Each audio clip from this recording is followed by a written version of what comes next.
there is again something that I cannot stress enough, and I'm pretty sure that I'm repeating myself at this point, but hey, it's in the name, and it's about pushing incompetence on characters, be it side characters, protagonists, antagonists, any form of a character within my story to advance the plotline.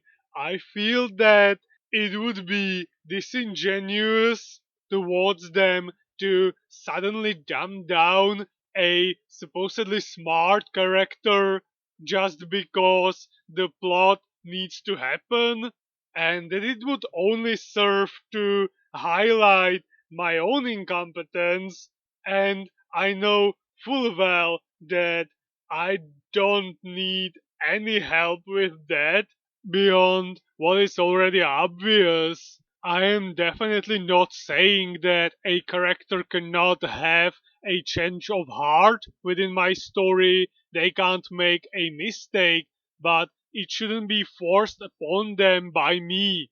When it benefits me, the author, when I just need to steer this one line in a slightly different direction, I should not require a sacrifice of one of my characters that I've built to do so. I am definitely going to be struggling with this particular point.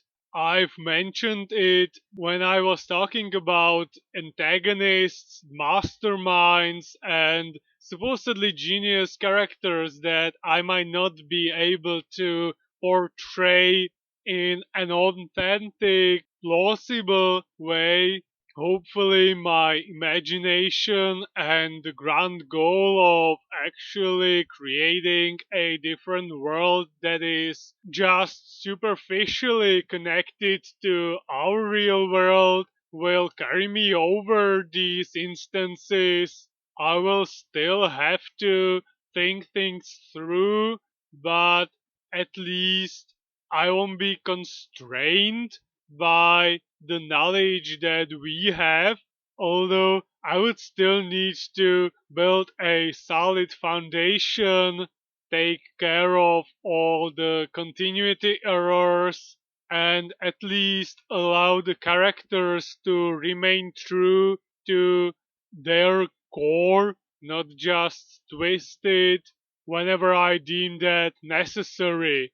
Anyway, enough of this. Hopefully, if I repeat this out loud and even have it online in this form of my personal journal enough times, then it will happen even when I'm actually writing the stories. But right now, there is a mystery to be solved in an orphanage where Tonda, a friend of the club, is currently living in.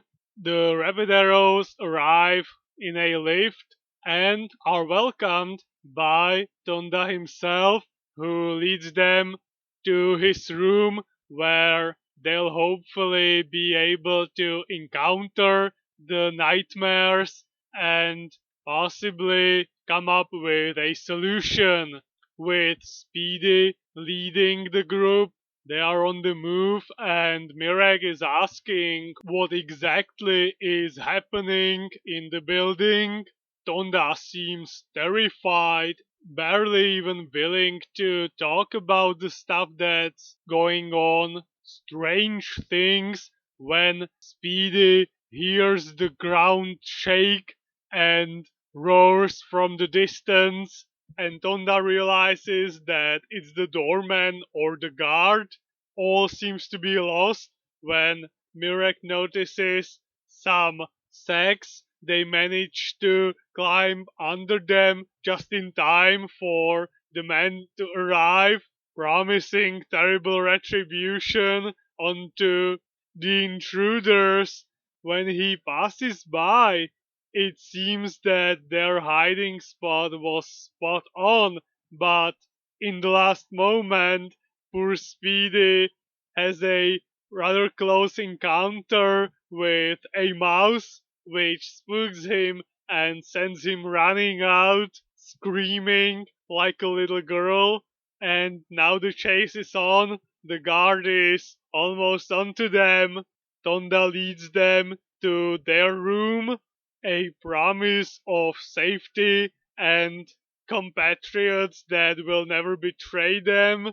He announces to the rest of the boys that the rapid arrows came, but that they have a great enemy almost breathing down their necks. One of the boys quickly reaches into a wardrobe and lends the rapid arrows the uniforms the boys wear in the orphanage that will help them blend in.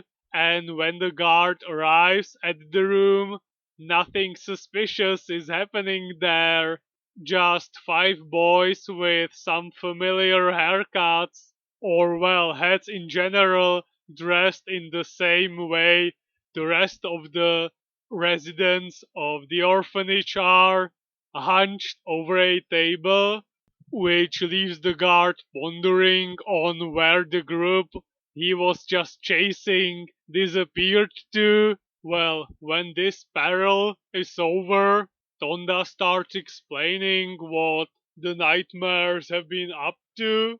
After the lights go out, they can hear someone running around the corridors. Something big and white seems to be floating around, and whoever approaches it gets hit, and they started calling it a nightmare. When it's finally time to sleep, a teacher comes in to check on the room if everyone's where they are supposed to be. The original residents are in their beds, while there are some others hiding underneath them, with Speedy jokingly whispering that yes, they indeed are in the proper place. And then Speedy once more hears some stomping on the toes. He goes to investigate. A boy tries to warn him that they've never heard these steps before, and when Speedy is right behind the door, it opens, revealing the guard with a flashlight still hunting for the intruders, one of them being literally separated from him by a thin door. Speedy is sweating buckets, praying to everything holy and unholy to spare him from his fate. His short existence suddenly seems to be so fleeting, but in the end the door closes and Speedy retreats with his tail between his legs, swearing that he'll be an obedient good boy, never leaving the safety underneath the bed ever again, no more bragging, and that he will be a good boy from now onwards. And then it's Tonda who hears these weird slithery steps and rummaging movements. The nightmares are here. From underneath the bed, the club is observing what's happening, and Indra admits that he's not exactly ready to burst out laughing in this situation. The door opens, and some nightmares actually enter, white monstrosities with blue appendages, and one of them reaches for a small bag that one of the boys from the room have on his night table.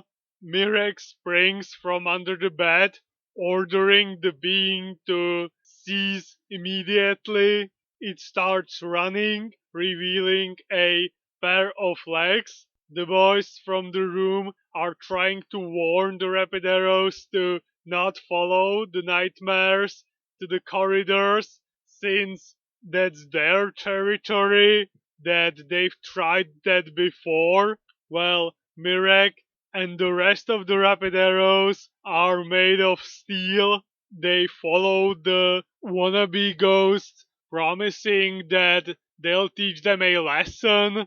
The pretenders keep on retreating, one of them turning back as if making sure that the boys are still following them, waving his hand as if to urge them. The nightmares run up the stairs and then they reach a door that seems to be locked. Mirek is exhilarated, sure that now they are trapped, and so the nightmares turn on their pursuers with Yarka noting, "It's beginning."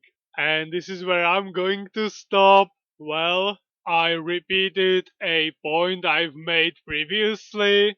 At least I think so. And hopefully it will amount to something. More will come. Grand finale of this paranormal activity. But that will be in the next video.